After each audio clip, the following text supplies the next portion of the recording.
The implosion of Texas Stadium is just weeks away. Like any other project, it's a mad rush at the end to try to make it happen.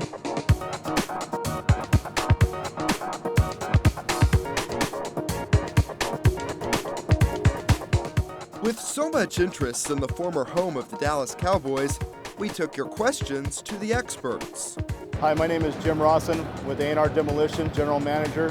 Jim Redyke, President of Dicon Explosive Demolition. Hi, I'm Doug Janeway, City of Irving, Real Estate Services. We're taking an in-depth look at what will happen on Implosion Day and in the future. But first, what's happening now?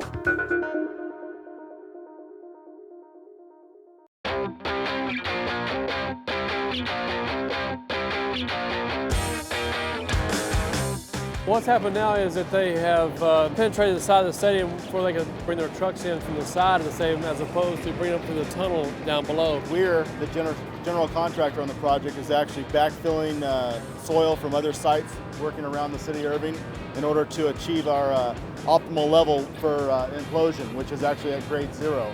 We want to have this hole filled up basically flat with the ground by the time we do the implosion on April 11th. The good weather we've had recently have hit record numbers on the number of trucks they're bringing in and out of the site. You think you just press a button and it's done, but really it's a lot of work. No, everything has to be removed mechanically. All the sweet material that you seen here before, carpet, everything. We have recycled goals to meet for each area of metals, ferrous, non-ferrous, tin material, any of your wiring, everything has to be removed before the implosion. So there's quite a bit of work in order to get to that point where you can actually implode the building. Stadium seats and other items were removed months ago. Since then, as many as 200 people have been working on the site each day. Much of the labor was done behind this plastic, removing asbestos. I think the asbestos abatement's been the biggest challenge on the project. The next step is stripping out everything, down to the bare metal and concrete. That's the Stadium Club area right there. You can see where they've actually removed the locker room areas, the walls in the locker rooms, and these bottom areas you can see they're completely stripped down to concrete and steel at this point. There's a few pipes left in there. Those were suites right up there? Right, these are the suite. This is the lower level suite areas.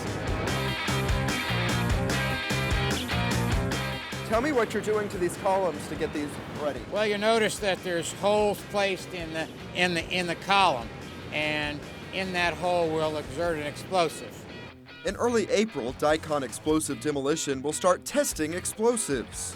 We'll go in the basement and put a different quantity in every hole and physically blow it out of there, all right? And that'll give us a test. We call that a test blast. What's the minimum amount necessary to take that column out?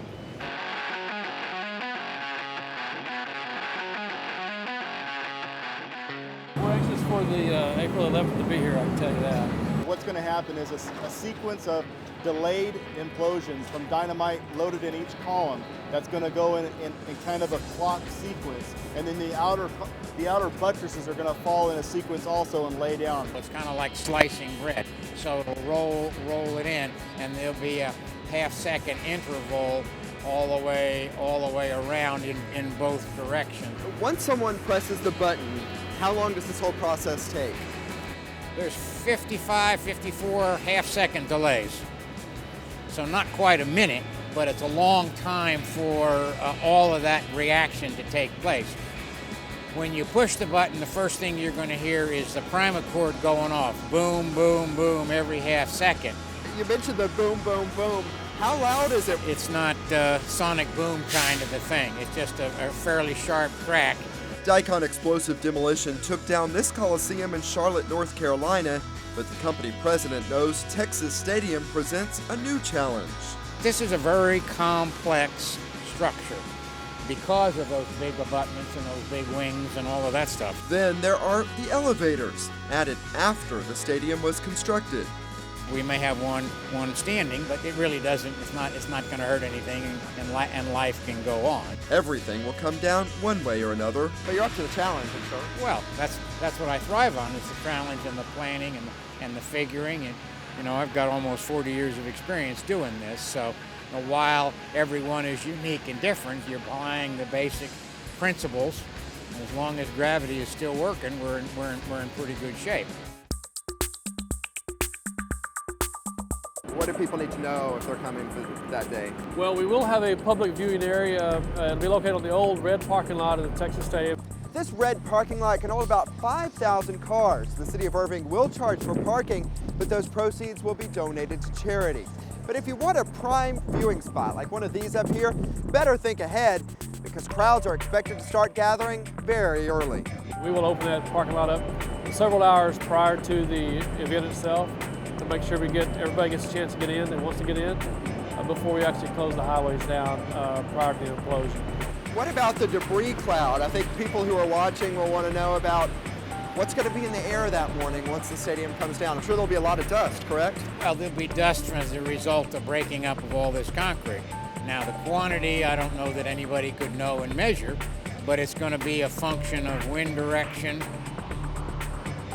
So you certainly want to consider your location point that you're upwind and not downwind. So it is something that people need to be aware of. You need to be aware of it, and my advice is to stay home and watch it on TV. Watch it on ICTN, right? Right.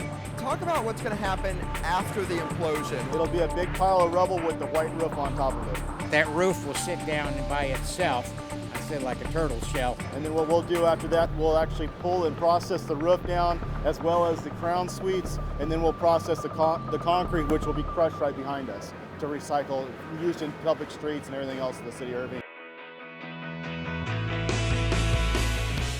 How much time is it going to take to clear all the debris and get this site really where it is a level site and something that can be developed? We have in our schedule right now about the end of July.